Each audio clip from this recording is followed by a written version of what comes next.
Itong urban legend na ito, dito mismo nangyari si Gia Chal. Hindi pwedeng bagutin ang pangalan niya dito. Siya si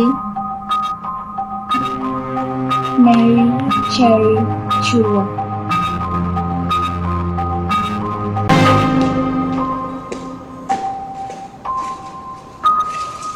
Matalino at magandang dalagita si Mary Cherry Chua. Masipag mag-aral, kaya palaging top 1 sa klase. Ikinagulat ng lahat ng matagpo ang patay si Mary sa bahagi ng hagdan na ito. Ayon sa investigation, na-rape tsaka pinatay si Mary ng dating school janitor. Nasintensyahan siya ng panghabang buhay at 2 years ago, binawian na ito ng buhay sa loob ng kulungan.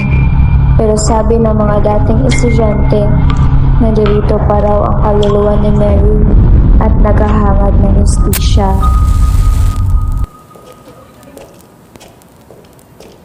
Ready ka na ba para kausapin siya? Kahit anong mangyari, huwag kang bibitiw at huwag ka rin didilap. Mary Cherry Chua. Alam kong nandito ka, nararamdaman kita. Huwag kang bibitiw.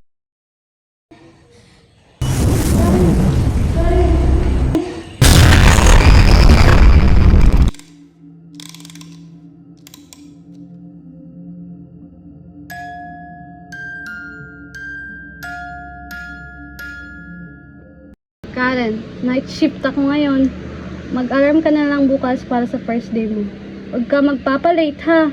Magprito ka na lang ng hotdog at itlog para sa almusal mo bukas. Last warning ka na sa scholarship. Buti na lang hindi ka inexpelled. Binigyan ka na lang nila ng passing grade para lang kapag second year ka pa rin.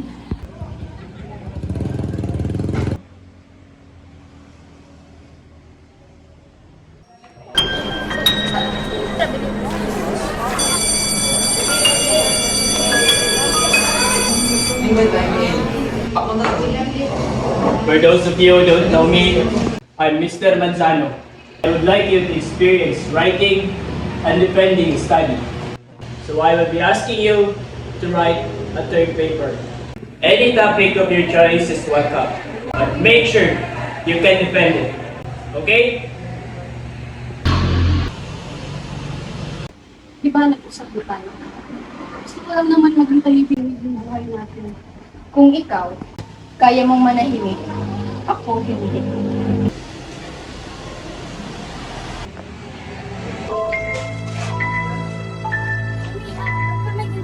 Kausapin natin siya. Ha? Sino? Si Mary Cherry Chua.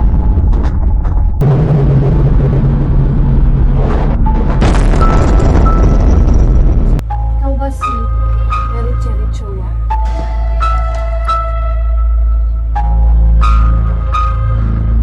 Di ba nanan? Hindi na ito makakarating sa batat ko.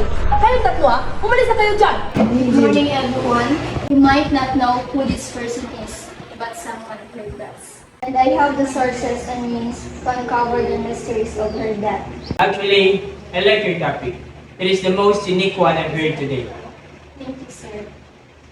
Okay, who will be your partner? None, sir. I'll be working this on my own. No. Martinez! Yes, sir. You will be the Maranan's partner. I want your third paper to be good. Understand, Mr. Martinez? Yes, sir. Okay, go back to your seat. Hindi kita pinilit na sumama ngayon. Hindi pinilit pagka magsumbong ka pa eh. Tayo dito mag-meeting. Connections. Ay, may lakad pa kasi ako kasi yung mami ko magpapasama sa akin magsimba. Natatakot ka? Meron talaga akong lakad, nakalimutan ko lang. Nabihan mo ko ng maaga, sasamahan kita. Sige, una na ako. Una ko ha? Sige, ako na lang mag-isa. Sure po ba kayo? Napayagan ng mga students na investigate about the case?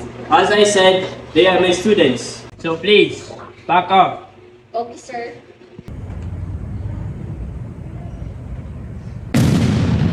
Diyos ko naman, Karen! Inulat mo naman ako! Sabi mo pag wala ka ng masyadong customer. Ano, game? Anong game? Ayan, wala ng tao. Oh, ito Pero off the record na lang ha.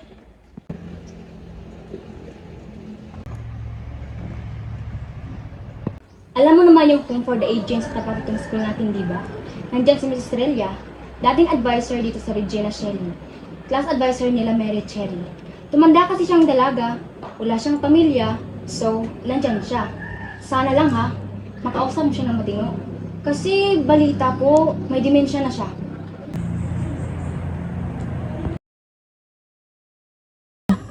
Ining, sarado na school. Ba't andito ka pa? Umuwi ka na.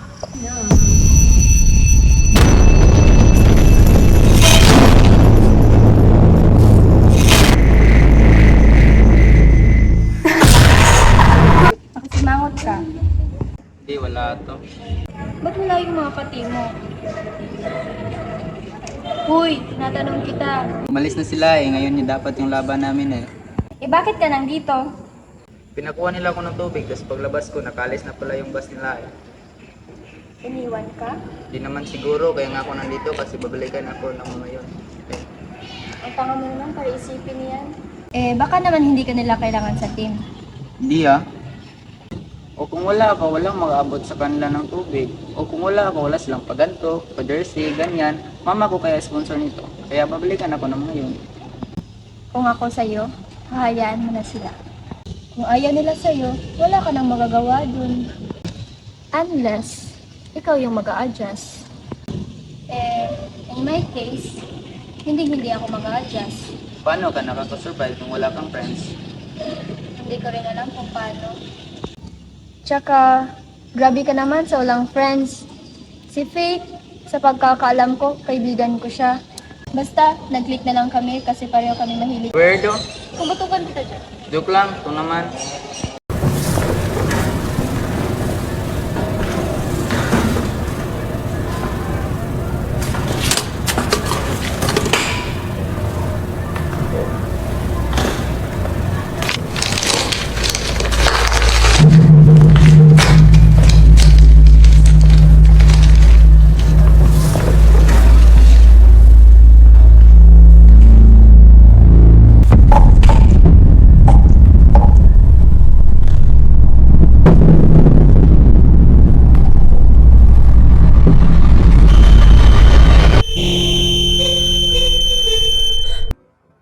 Nakita mo siya?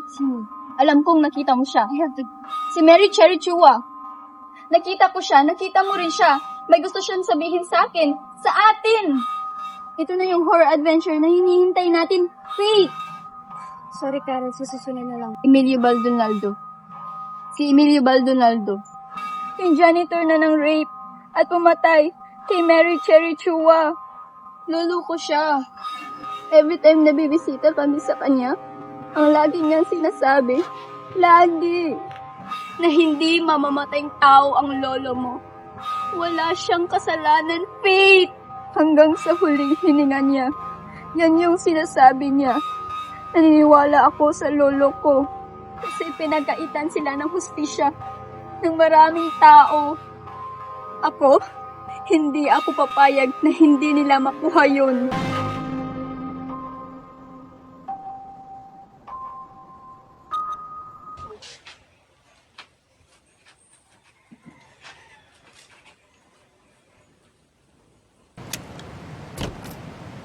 Good afternoon po, Ma'am Australia. Kaya nga po pala kami nandito kasi may gusto po kaming malaman tungkol sa estudyante niyo po dati. Kilala niyo po ba si Mary Cherry Chua? Mary Cherry Chua. Honor student ko yan. Masipag, maasahan, at biyas pa namin. At saka, magaling siya magsulat ha. Meron din kami dati tinutukso sa kanya. May love yun eh. Kasi silang dalawa. Lagi silang magkasama. Hindi sila mapag-iwalay. Oo, si Kaito. Matalinong bata rin ito. Palaging top 2 kay Mary. Kapag may kailangan ang laban sa school, silang dalawa ang sinasali namin. Ma'am, naalala niyo po ba nangyari kay Mary? I will never forget that moment. Nang nakita ko, walang malay si Mary. Yung janitor namin, si Emilio. Nakita ko siya. Siya ang malapit kay Mary. Ma'am, mawalang galang na po. Sigurado po ba kayo na si Emilio po ang pumatay kay Mary? Ma'am, pakinggan niyo po yung tanong ko. Sorry, miss. Kailangan na magpahinga naman si Australia. Sandali lang. Baka pwede pa namin siyang makausap. Pasensya na. Sorry.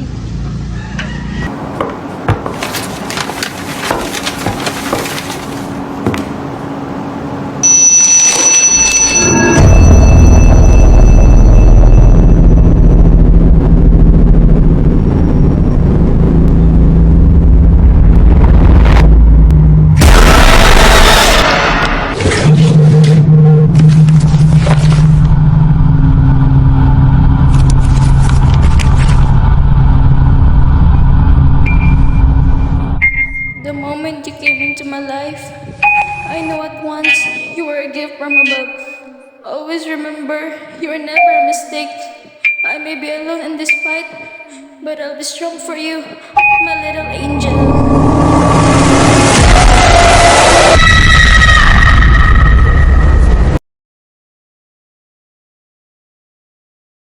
So what are you saying? What's this guy's name? Oka? Nabuntis niya si Mary Cherry Chua? Sir, si Mary na lang po ang makakasagot sa mga tanong natin. Kailangan na po natin siyang kausapin. Tomorrow is weekend. Walang masyadong tao dito sa Regina Chen. But hey, nobody has to know. Kahit anong mangyari, huwag kang bibitiw at huwag kang nagbibilang.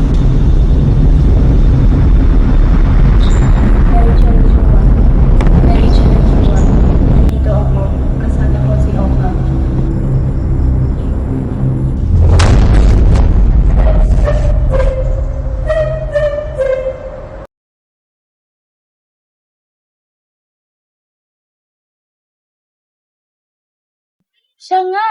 Siya nga yung dumalaw sa akin. The mysteries behind the death of Mary Cherry Chua uncovered.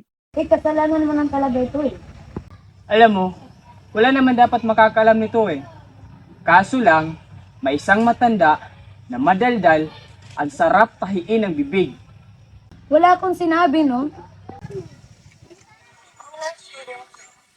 Masipag, maasal, at niyos ka lang. At saka, magaling siya magsulat. Meron din kami dati, pinupukso sa kanya. Yung love yun na, kasi silang dalawa. Palagi silang magkasama. Hindi sila magpag-iwalay. Oh, pasensya ka na. Ulyanin ang nanay mo, no? Nanay? Nakita mo? Ang daldal mo talaga eh. Pwede ba? Alam na niya, patahimikin mo na siya. Parang yung ginawa mo kay Mary.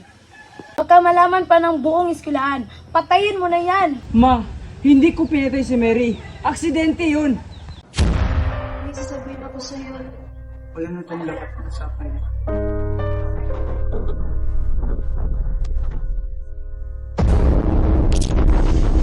Buong buhay ko, diniligtaan mo na ako. Pwede ba? Hayaan mo na akong dumiskarte ngayon. Ipakita ko sa'yo na kaya kong dumiskarte. Oh, diskarte? Nung unang diskarte mo, pumalpak, pinalabas mo pang suicide. Pasalamat ka pa, nandyan si Emilio. Meron tayong sinisi noon. Kung hindi dahil sa akin, nasa kulungan ka, nabulok ka na doon. Mga hayop kayo! Demonyo! Namatay siya nang dahil sa inyo! Mabubulo kayo sa impyerno! Sarap di maranan! Di ba sabi mo mamamatay tao ako? Ano? Tutuhanin na natin! Ano? Oka!